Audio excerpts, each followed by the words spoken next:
बिस्मिल्लाहिर्रहमानिर्रहीम। अस्सलामुअलैकुम। एक मर्तबा दाऊद इब्राहिम के घर वालों को तमकार मोहल्ले से अपना घर शिफ्ट करके पखोमदिया स्ट्रीट मुसाफिर खाने के इलाके में जाना पड़ा। अभी कास्कर फैमिली पूरी तरह शिफ्ट भी नहीं हुई थी कि दाऊद इब्राहिम ने गुंडागर्दी शुरू कर दी। इसने अपना बाकायदा एक गैंग बना लिया था। बोहरा कम्युनिटी के लोग ठगों की बढ़ती तादाद और इनकी हरकतों से पहले ही नालां थे, लेकिन अब गुंडागर्दी और लूट मार ने उन्हें मजीद परेशान कर दिया। मुसाफिर खाने का इलाका तो गोया गैर सरकारी तौर पर दाऊद गैंग को विरसे में मिल गया था। माँ बाप की जानिब से तमाम तर तरबियत और मजहबी तालीम के बावजूद दाऊद इब्राहिम जुर्म की दुनिया की चक्काचौंध से मरूब हुए बगैर ना रह सका।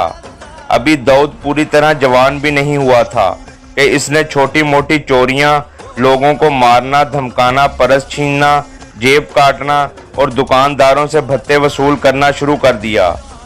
दाऊद इब्राहिम ने महज 14 साल की उम्र में पहला जुर्म किया।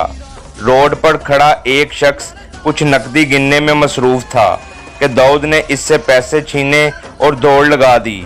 मुतासरा शख्स दाऊद का पता लगाने में कामयाब हो गया और इसकी शिकायत लगा दी। गुस्से से भरे इब्राहिम भाई ने दाऊद को पकड़कर इसकी ठीक ठाक पिटाई लगा दी। इस वाक़े के बाद दाऊद और इसके दोस्त यार चंद रोज तक अपनी हरकतों से बाज रहे, लेकिन ये तूफान ज्यादा अरसे थम न सका। जल्द ही ये लड़के अपनी पुरानी हरकतों पर वापस लौट आए। झगड़ों, फसादात और दादागिरी में दाऊद इब्राहिम जल्द ही इलाके में एक जाना पहचाना नाम बन चुका था। जब कभी दाऊद के जुर्म की दास्तानें इब्राहिम भाई तक पहुंचती, उन्हें दोहरा दुख पहुंचता, एक बतौर बाप के और दूसरे बतौर पुलिस वाले के। ताहम इब्राहिम भाई क्राइम ब्रांच में ट्रांसफ़र होने के बाद अपने नेक काम में इतने मसरूफ़ हो गए कि अपने इस नाखलफ बेटे की खबरगिरी रखने के लिए इनके पास वक्त की कमी होती जा रही थी। या तो इब्राहिम भाई काम पर होते या फिर अपनी कम्युनिटी के ना ख़त्म होने वाले तनाज़ात को निपटा रहे होते। लेकिन जब भी दाऊद की शरारतों की खबरें इब्राहिम भाई तक पहुंचती, वो इसकी खबर ज़रूर लेते। कई मर्तबा इब्राहिम भाई ने दाऊद को मार मार कर काला नीला कर दिया। दाऊद अपने वालिद के बहुत रौब में था और अपनी माँ के सिवा किसी की बात पर कान नहीं धरता था। कभी कभी तवील अरसे तक बाप और बेटे में बातचीत ख़त्म हो जाती थी। इब्राहिम भाई दाऊद से इसलिए नाराज़ रहते थे कि वो इसे अपने और अपने ख़ानदान के नाम पर धब्बा समझते, और दाऊद इसलिए नाराज़ रहता कि इसकी बुरी तरह पिटाई की गई होती थी। लेकिन इस दौरान दाऊद की माँ कभी इससे बातचीत ख़त्म नहीं करती थीं, बल्कि इसे मनाने की कोशिश करती रहती। जहाँ तक दादागिरी की बात थी, दाऊद अपनी माँ की सुनने को भी तैयार नहीं था। माँ इसे समझाने की कोशिश किया करती थी कि बेटा, ये सब तुम्हारे लिए ठीक नहीं है। देखो, तुम्हारा बाप एक पुलिस वाला है, तुम्हारी इन हरकतों से इसकी बड़ी बदनामी होती है। लेकिन हर मर्तबा दाऊद धीरे से कह दिया करता था, देखूंगा माँ। दाऊद अब जो कुछ बन चुका था, इससे तब्दील होना खुद इसके बस में भी नहीं था। इसके खौफ में मुब्तला होकर जब लोग डरा करते थे तो इसे मज़ा आता था और वो किसी भी तरह बहुत सा पैसा कमाना चाहता था।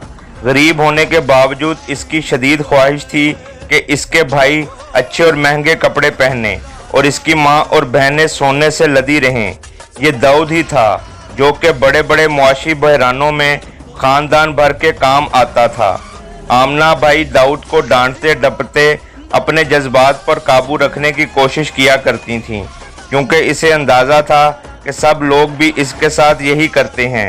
ये लड़का जिसने एक दिन अंडरवर्ल्ड का बेताज बादशाह बनना था, आज खुद इंतहाई गरीबी की ज़िंदगी बसर करने पर मजबूर था। अभी दाऊद के पास बहुत वक्त था, इसे बहुत कुछ करना था। शायद इसीलिए जहाँ 4 गुंडे कहीं जमा हो जाते, दाऊद भी वहीं पाया जाता। इसने इलाहाबादी और कश्मीरी गैंग्स की पावर के बारे में बहुत कुछ सुन रखा था, लेकिन जिस गैंग से दाऊद मुतासर था और जिसमें वो काम करने का ख्वाहिशमंद था, वो था पठान गैंग। इसी दौरान मुसलमान नौजवानों की एक बड़ी तादाद रतनगिरी से मुंबई आ चुकी थी। इनमें बिलखसूस ऐसे नौजवान भी शामिल थे जो कि दाऊद के गांव ममका से यहाँ आए थे। ये तमाम लोग खुद ब खुद डोंगरी के इर्द गिर्द जमा होने लगे।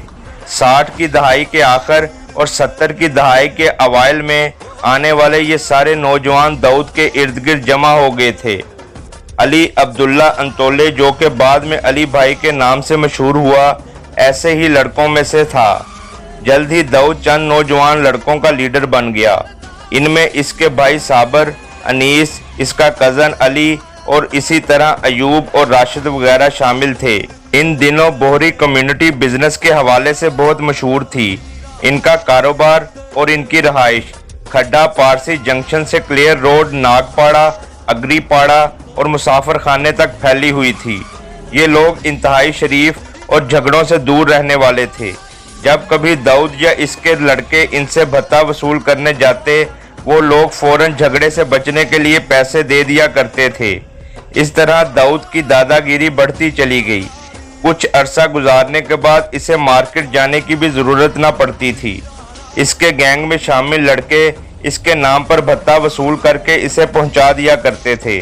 2-4 लड़कों के आवारा गिरोह इधर उधर से आकर दाऊद से मिलते चले गए और इसके लिए काम करने की ख्वाहिश का इजहार करने लगे। इस तरह सन 1972-73 तक दाऊद भत्ताखोरी में मुलव्विस रहा। दाऊद हमेशा से ऊपर जाने के ख्वाब देखता रहा।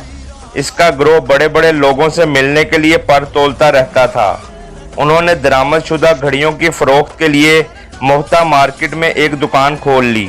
1-2 लड़के गली में चक्कर लगाकर अहम ग्राहकों को तलाश किया करते थे। जैसे ही इनकी नज़र किसी काम के बंदे पर पड़ती, फौरन जेब से डब्बा निकालते और कहते, राडो घड़ी ओरिजिनल 5000 का माल सिर्फ 2000 में, अंदर आओ बाकी बात कर लेंगे। वो गाहक को दुकान के अंदर ले जाते। एक मर्तबा गाहक दुकान में चला जाता तो घड़ी 1200 से 1500 तक में बिकी जाया करती थी।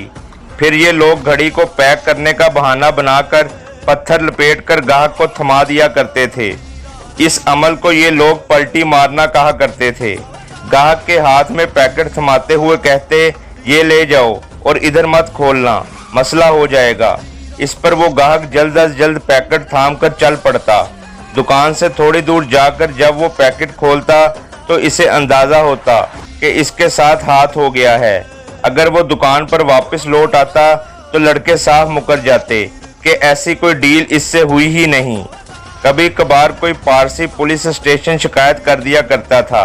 शिकायत करने पर जब पुलिस इन लोगों को ढूंढती तो ये लोग हफ्तों गायब हो जाया करते थे और कभी कभार तो महीनों के लिए गांव चले जाते। इन छोटे मोटे धंधों से आहिस्ता आहिस्ता दाऊद और इसके लड़कों का इत्मीनान बढ़ता गया और जुर्म की दुनिया में वो मजीद अंदर उतरते गए।